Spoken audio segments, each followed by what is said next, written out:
نشرت إلهام العرباوي على حسابها الخاص بالانستغرام صورة لصديقها الرابور حليوة، بالإضافة إلى مجموعة من صورها ومقطع فيديو ظهرت خلاله وهي سعيدة بترديد كلمات أغنية حليوة.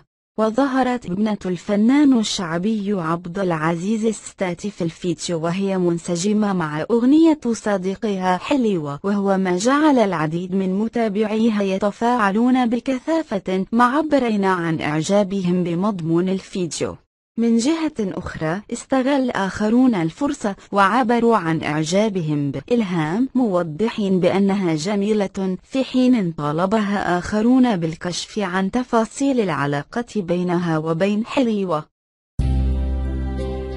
لا تنسى الاشتراك في قناتنا لتصلك فيديوهات جديدة. اضغط على زر أبوني الموجود في الأسفل للاشتراك.